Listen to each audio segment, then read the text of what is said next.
on the strategic situation of Germany. Where are we at? What is the new administration facing? You know, I think the first thing we need to be aware of is that Germany is in a very new situation. And that is the case since 2014, I'd say. Because with the Russian aggression towards Ukraine, especially the illegal annexation of Crimea, something very fundamental changed in the European security order. It was the first time since the Second World War that one European country took another European country's territory by force. I think it doesn't get more fundamental than that, and I think that was very much noticed in Berlin and in Germany as well, and we reacted towards it. And we talked about that in greater detail. But to make matters worse, we are not just facing this problem in the East, which is of particular concern to our friends and allies in Central and Eastern Europe, but we are also facing trouble in the South, in the Mediterranean, with the dashed hopes of the Arab Spring, what's going on in Northern Africa, especially in the Middle East with the war in Syria and the instability there. This is something that has of course been going on for a long time, but it really hit home for Germans in 2015 with the refugee crisis, when over 1 million people sought entry into the European Union, into Germany, and that kind of pushed the social cohesion and the democratic cohesion within Germany and within the EU to its limits. It is something that gave rise to right-wing populism and to much bickering and problems among EU member states, and also affected the outcome of the recent German election. As you know, for the first time in a very long time, there is a very right-wing party now in the German Bundestag. It's called the Alternative für Deutschland, Alternative for Germany. They gained about 13%, and in one of the eastern states, the state of Saxony, they actually proved to be the strongest party on the ballot. They received more votes than any other party, with more than 30%. So this is something that also shows the effects of this crisis coming from the South. And that's not even to mention the threat of terrorism, the rise of ISIS, or whatever you want to call this new caliphate, ISIL, IS, the so-called Islamic State, and the terrorism that they brought to the capitals of Europe over the past years, including Berlin.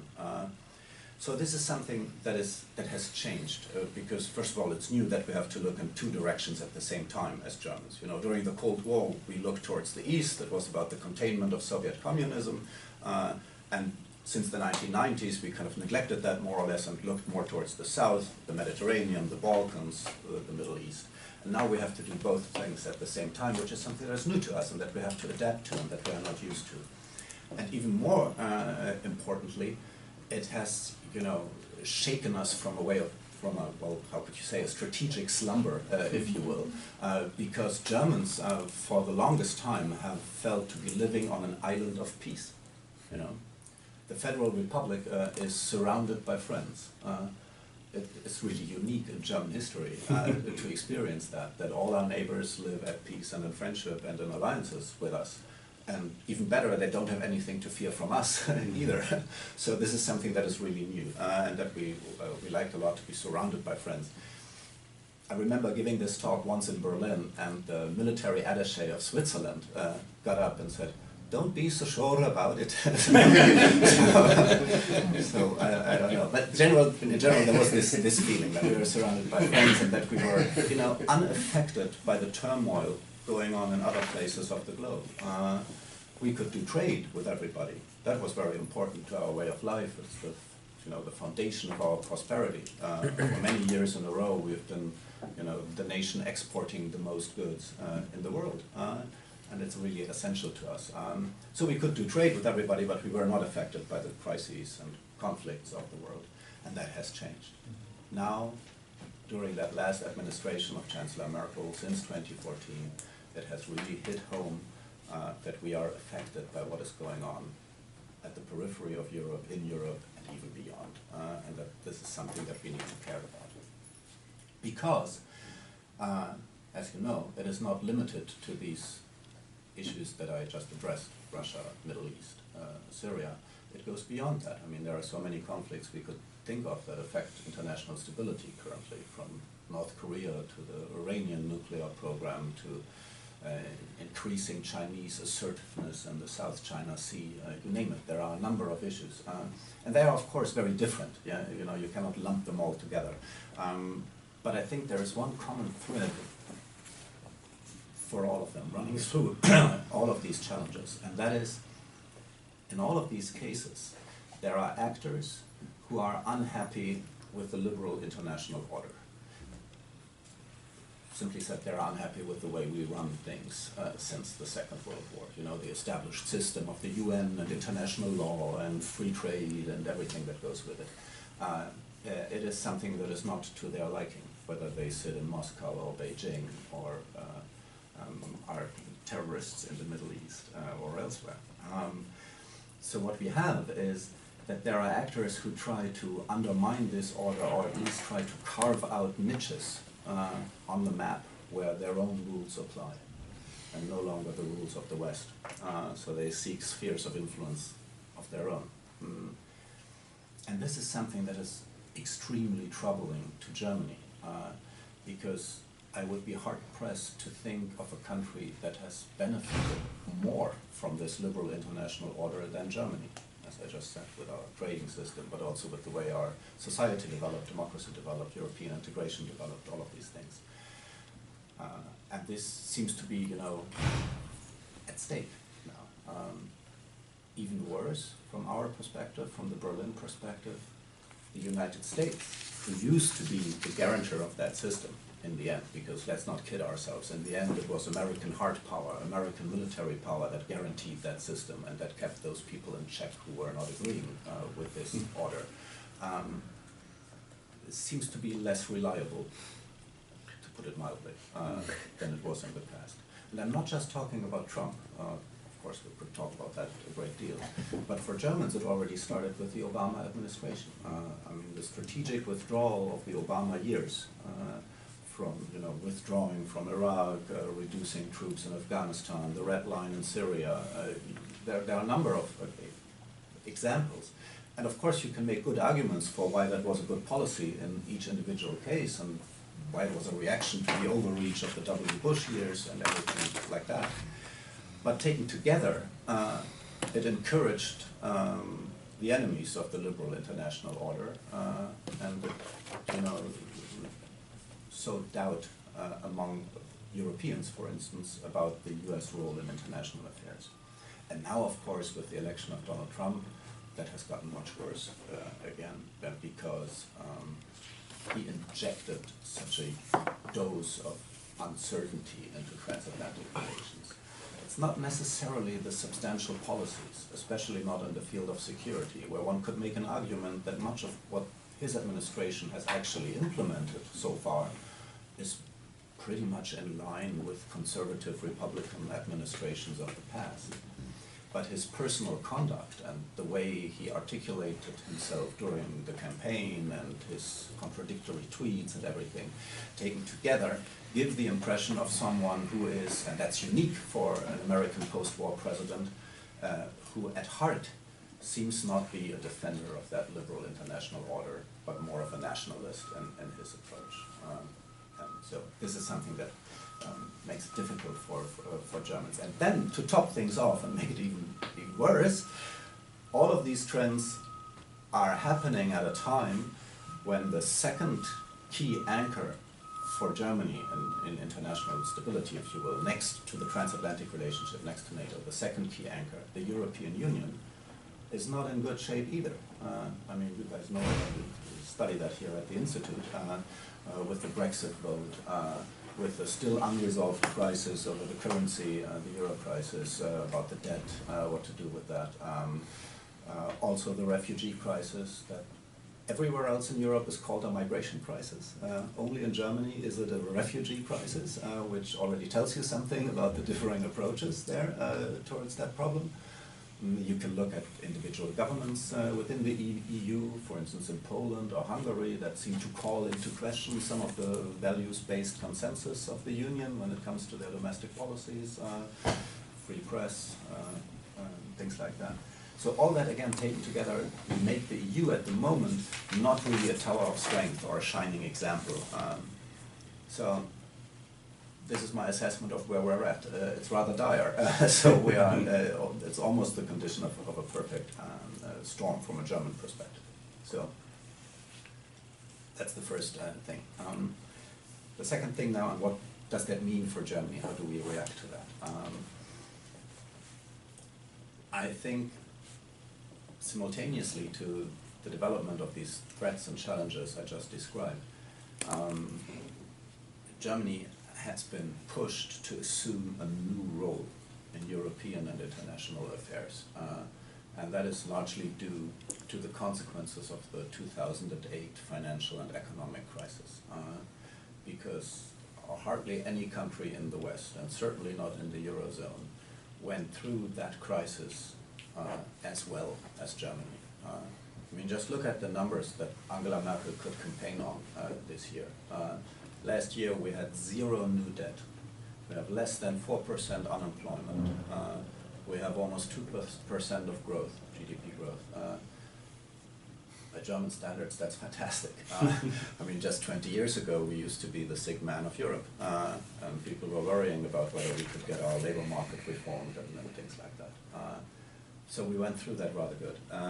Especially, we did it better than the traditional strong powers, the strategic powers in Europe, the UK and France, who to this day have, you know, their problems economically with their labor market. So that means that because of this relative gain, this strong relative gain in economic power, Germany was pushed into a leadership role in Europe as well. There are other factors that contribute to that, of course. You know, Germany has the largest population within the EU. It has a certain geographic centrality. Never underestimate the map when it comes to these things. You know, we are in the center, we as Germans, we are at the center of Europe, so we cannot afford to just look towards the east or just towards the south or something like that. We are, well, we have a peculiar responsibility for the basic stability of the continent because of our location. So this also conveys power. You know, the hub controls the spokes, if you will. So this is something that is relevant to understanding the German position. Plus, there is an immense political stability in Germany in comparison to many other EU nations. You know, Angela Merkel is entering her 13th year as Chancellor. She has worked with 3 American presidents, countless European prime ministers and other heads of government in Europe. So from this vast experience, of course, comes an elevated position as well. People are approaching her as well. So where do you think we should go now? What are your ideas for the future? And this is something that we are not used to, at least not as Germans, at least not on the strategic level, and certainly not when it comes to security and military issues and the things that I focus on. You know, don't be fooled. We are not. It's not the case that Germany does not like to lead or push its weight around because we are still, you know, feeling so guilty because of our Nazi past. That affects us to a certain degree, but it's not as crucial as many think. If you just look at the way the German government behaved in the Euro crisis or on virtually any economic matter of the European Union, Wolfgang Schäuble, our finance minister, he has no problem pushing his weight around, throwing his weight around, or, you know, using sharp elbows. We can lead, that's no problem. We know our national interest and we will fight for it, like any other administration. But it's still different when it comes to security affairs and the strategic issues I talked about. There we were very ready to, you know, step back and let the Brits and the French take care of things in Europe and kind of drive it from the back seat at best. And that has changed. We are now in a new situation because of this increased power. I once had an op-ed in the Wall Street Journal where I called it Germany's Spider-Man doctrine. With great power comes great responsibility. So we have to do more on these issues now as well. And to their credit, I think that leaders in the German administration realized that. Many of you are aware of the 2014 speech the German President Gauck gave at the Munich Security Conference, where he said Germany should be engaged earlier, more decisively and more creatively in international crisis management. A sentiment that was echoed by various ministers and that found its way in the language of the German White Book, which is kind of the equivalent to our national security strategy. was published last summer, in the summer of 2016. So this is a document that is really worth looking at if you're interested in how Germany perceives of itself in international affairs, because in the first 30 or 40 pages there is an analysis by the government what the world looks like and what that means for Germany. And then they deduce what that means now for the future of the armed forces and foreign and security policy. It's really worthwhile, and if you read that, you get this, that okay, people get that. They have an understanding that Berlin is in a new position now and needs to do more. And if I were a spokesperson for the German government, which I'm most decidedly not, I would tell you a story about, look how far we've come. What a great success our security policy is. I mean, just think back to 1990, 1991, when we were just unified and regained sovereignty for the first time as Germany, as the Federal Republic. Back then, the American president, George Bush Sr., approached Helmut Kohl, the chancellor, at a time when I think this institute here was founded, approached him and offered him a partnership in leadership, saying, our two countries together, we can shape this new world order that is emerging after the Cold War. And the first test case is Kuwait, where we will drive out Saddam, who occupied that country, and we will do so on the basis of a UN Security Council resolution. For the first time, the Russians, the Soviets are on board, so let's do that. And Kohl said, no, of course not. We will not do that. We will not send German troops into such a conflict there.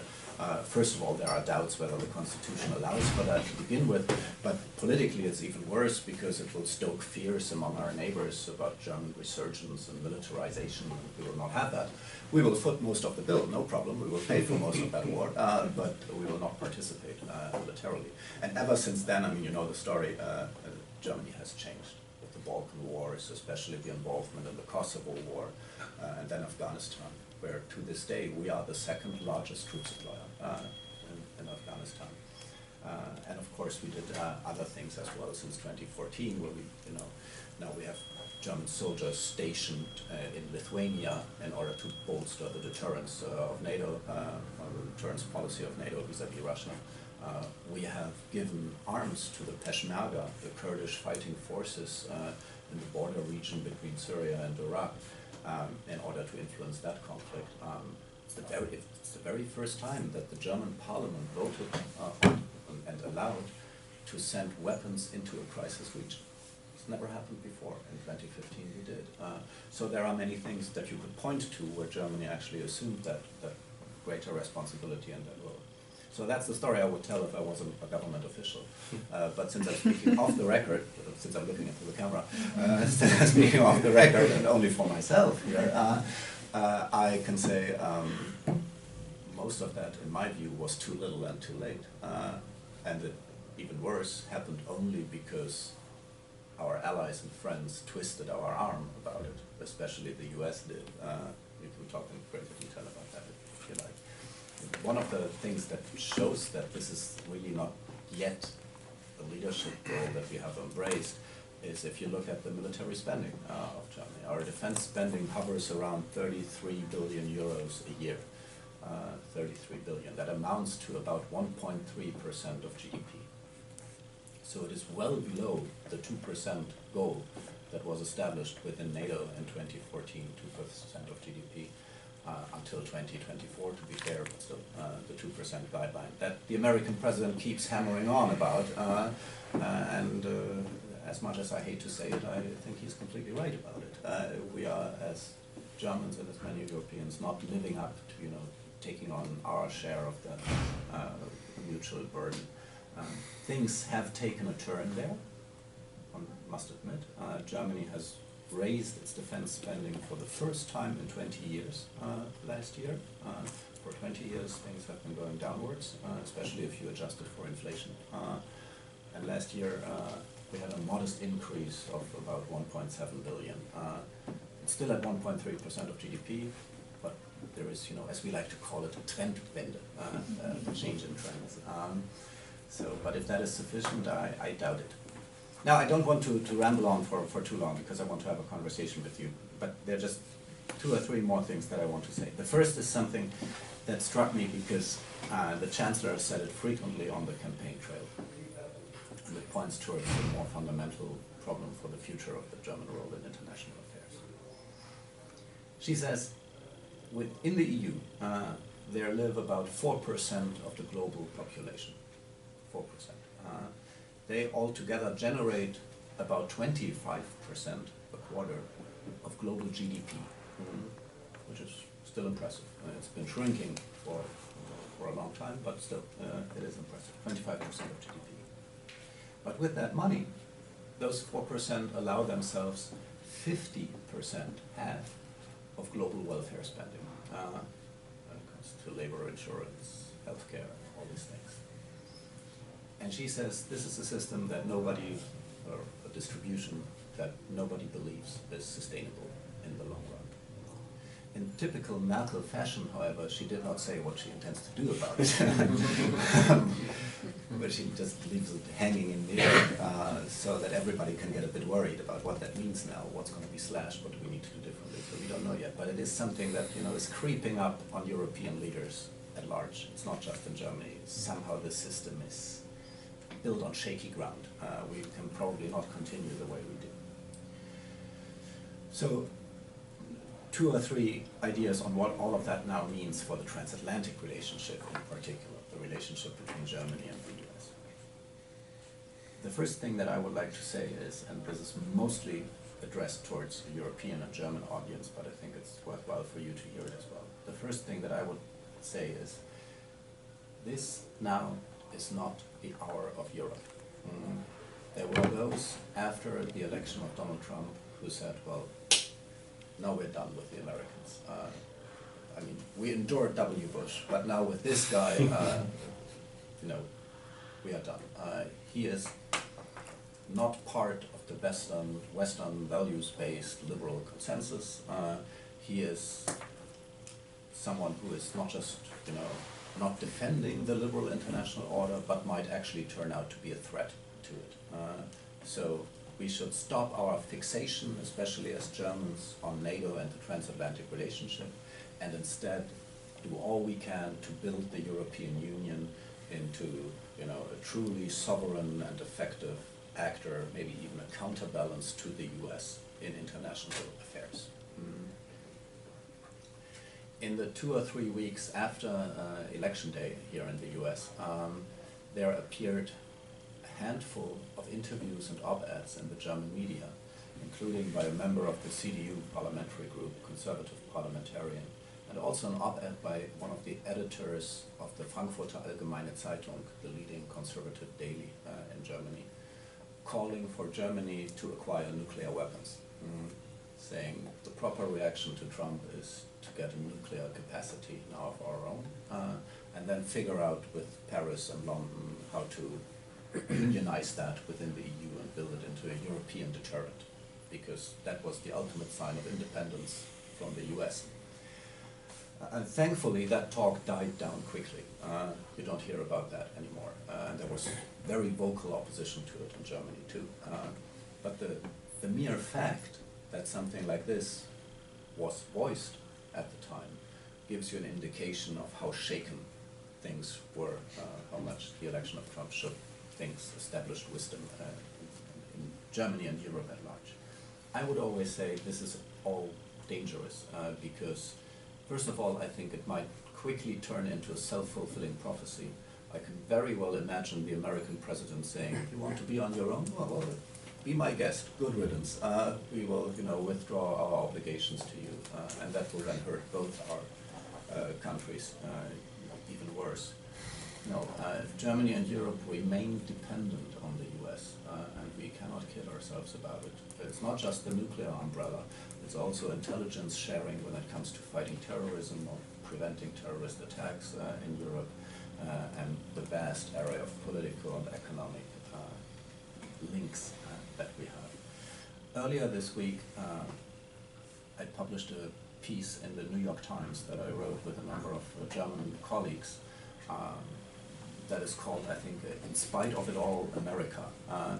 Grandiose as we are, we called it a manifesto for transatlantic relations, and called upon the next German administration to be very serious about maintaining a close relationship with Washington. the Trump presidency notwithstanding, because of these reasons. So if you're interested in that, you can look it up. So, but having said all that, and that's the second recommendation for transatlantic relations, having said all that, we do, of course, need to get better at using the European Union and making the European Union an effective actor in international affairs and also in domestic affairs, an actor that, you know, produces palpable results to citizens that can actually feel the advantages of having that European Union because of specific policies enacted by the Union. In terms of international affairs, I think we need to be much more creative and, you know, outgoing in the EU foreign policy. To just name one example, what is happening to the post-Soviet space? Terrible term to begin with, meaning the sovereign countries between Russia and the EU that so far are a member neither to the EU nor to NATO, and that don't really have a perspective and that feel the pressure from both sides. What is our policy towards them? What can we offer them? What have we learned from the EU-Ukraine Association Agreement? Is there something that we can apply to Belarus or other countries in the region, and how would that work? One could make the same argument for Northern Africa. So I think we need to be much more out there, much more, you know, convinced that we can shape events by using the power that we have as Europeans and by agreeing on a common approach. I have talked about defense spending already, that belongs in that column as well. So I think this is something that is important because it will also send a signal to the US of saying, well, Europe is getting its own house in order and Europeans are taking greater care of their periphery as well. So this is also a contribution to the burden sharing debate. Because of that, the US is freer to, you know, fulfill other commitments and obligations. So I think that is something that we need to do. And the final point has to do with, well, in a way I committed a sin here, because I talked about security exclusively and about the grand strategic position of Germany. And this is something that we always do when we talk about transatlantic relations and German-American relations. We talk about security and trade. We limit ourselves to discussions of NATO and TTIP. TTIP, for many reasons, not just because of Trump, is dead right now. NATO is, I'd say, more alive than it was in a long time. And there are, of course, both important fields of our relationship, security and trade. They are central to it. But we shouldn't limit ourselves to it. There is so much else that we can learn from each other and where we can exchange best practices, be it in healthcare, our welfare systems, immigration, energy, how to counter, how to, you know, shape the digital age. What does it mean for our labor markets and the way we live? This is something where we share so many challenges that I think we need to get better, not just at the highest levels of government, but throughout all the networks that we have on every level of society, of addressing that and exchanging views on that.